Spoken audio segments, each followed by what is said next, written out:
Hello everyone, welcome back to another lecture on Writings on Contemporary Issues. We have been discussing the article titled The Globalization of Inequality. Globalization, it is a process through which countries, business or people they get interconnected and interdependent to increase their trades in goods and services. They cross border for investment. People migrate from one nation to another. So the entire world comes under a single umbrella through globalization.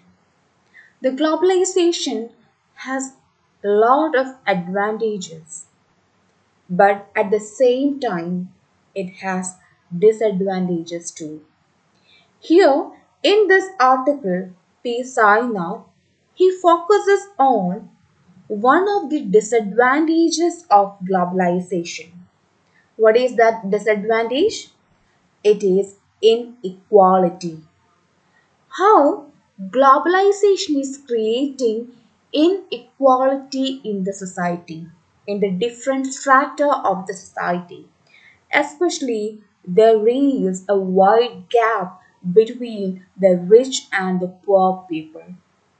The rich is a minority, and the poor or middle class people is the majority.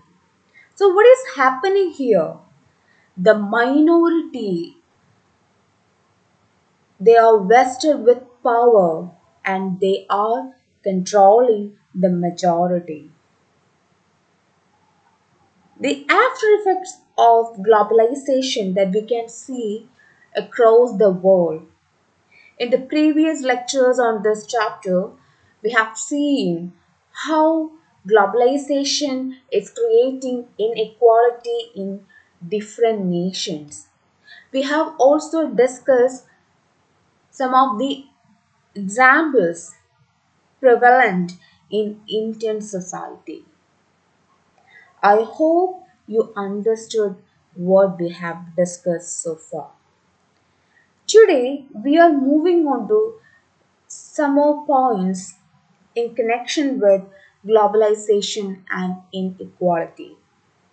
The first point that we are going to discuss today is health and living conditions. In the previous article, also, we were discussing this point. In that chapter, we were discussing the health and living condition of elderly population. Whether it is elderly population or infants or adolescents, whoever it is, all the human beings need better health and living conditions in this world. Okay, so let's see how globalization is related with health and living conditions. Here it says that the healthcare gets dismantled. We have seen everything is getting privatized. The public healthcare systems controlled by the government is shutting now, and at the same time the private hospitals, the luxurious hospitals are increasing. At the same time, new diseases are also evolving in the world. Here they have mentioned SARS. Have you heard about SARS? Do you know the what does it means? SARS is an abbreviation for severe acute respiratory syndrome. What is it? It is severe acute respiratory syndrome. SARS, it is a disease which widespread in 2002. The origin of this disease is also from China. Within few months, it spread across the world and it transmitted through droplets that enter the air when someone with disease coughs, sneezes, or talks. So we can see that this is an earlier version of coronavirus, but it was controlled by 2004. After that, there is no SARS reported anywhere. So the SARS, it is considered as the first severe and readily transmissible new disease emerged in the 21st century, and it spread along the routes of international air travel. Here in this article, it is mentioned like this. The number of deaths due to SARS worldwide was about 800 odd. About 800 people died due to SARS disease. In 4 months, within 4 months, compared to coronavirus, it is an insignificant figure. We know that, but at that time when he was writing this article in 2004, this is a huge number. That is less than half the number killed by tuberculosis in India each day. See, SARS, it is considered as a flying class disease. See, two diseases are mentioned here. One is tuberculosis and another one is SARS. SARS is mentioned here as a flying class disease, which means that, as I said earlier, usually it spread through air travel. The thing is, the SARS disease was diagnosed among the upper class people, especially those who travel in aircrafts. Okay, so it is an elite class disease, but it gained the attention of entire world. In 4 months, around 800 people died. But here the author is saying that compared to the people died due to tuberculosis in India, this is a small number.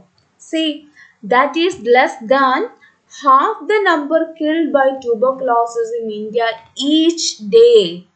In each day, half the number is died due to tuberculosis. Tuberculosis, it is also another respiratory disease. It usually diagnosed among common people. As tuberculosis is a common disease and usually it is affected by the common people, the death rate and those disease didn't catch the attention of the world. Okay, it's all tuberculosis. But when the SARS appeared in 2002 and around 800 people died, it became a serious concern. It caught the attention of the entire world. See the difference. So here the author is trying to prove that if something happens with the rich people, the upper class people, it will immediately grab the attention because they are the rulers. Earlier in our world, there was a monarchical system. Now, in most of the countries, we have democratic rule. Though we have been following democratic rule or democracy, the truth is The fact is, still we are under a monarchical rule. Here, the monarchy is not a monarch or a king, but the it is the corporates or the business people in this globalized era. And another thing is, in 1994 and 95, in that period, here in India, we have another disease that is known as plague. It killed fewer than any major disease in India, but it frightened the beautiful people. Plague germs are notorious for their non-observance of class distinction. They don't require passports and visas. They board aircraft and fly clubs class to New York. In 1994 and 95, the globalization was evolving. At that time, the disease got widespread in India is plague. But that disease is more notorious than the SARS and tuberculosis because, irrespective of class distinction, both the upper and lower class people were severely affected by this. In the case of SARS, it is known as a flying class disease. Only the upper class people, those who travel through aircrafts, they caught this disease. But in the case of plague, it was not like that. It didn't have any class distinctions at all. They didn't require any passport and visas to travel aboard. So here he is trying to the writer is trying to mock the upper class people. Okay, so here in the case of disease too, there is a distinction in the globalized era. That is what he is trying to prove. The next one is the military dimension. We know that now India possesses a good military force. Even in the military sphere of the countries, we can see inequality. We all say that we all are powerful. All the nations say that, or they do argue that yeah, I do possess good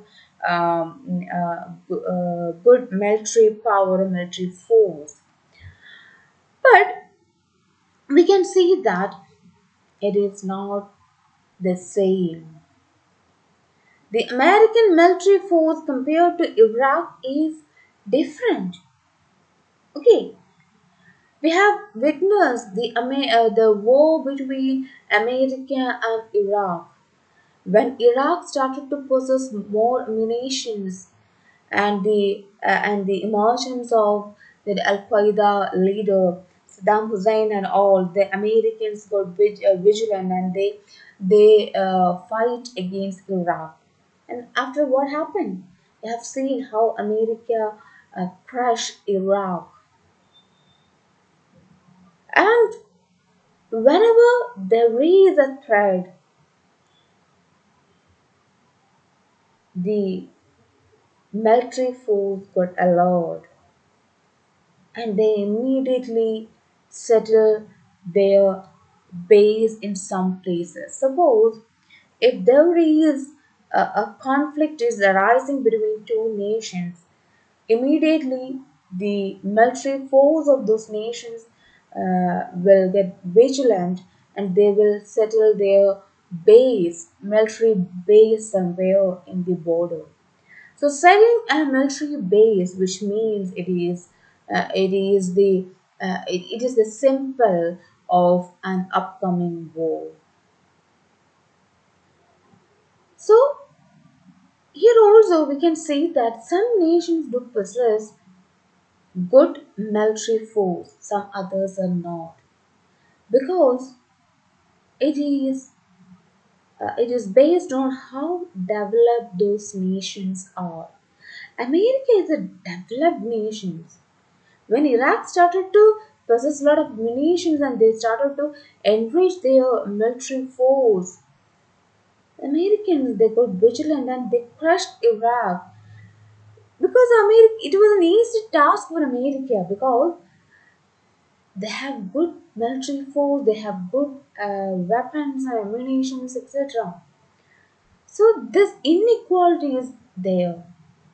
Even if is justice with the suppose if in the war between America and Iraq, and the justice is with Iraq, Iraq can't win that war because they do not have that much of weapons in their hands.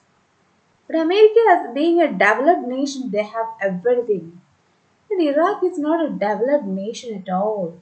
So this inequality is there. Then the privatization of everything. The one of the consequences of globalization is privatization. From industry to intellect, everything is getting privatized. So when everything is getting privatized, it leads to the increase of price of commodities. Now we can avail essential goods provided by the government of Kerala through ration shops.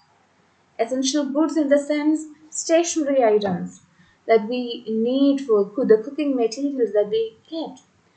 But if you go to a hypermarket, there the cost is very high.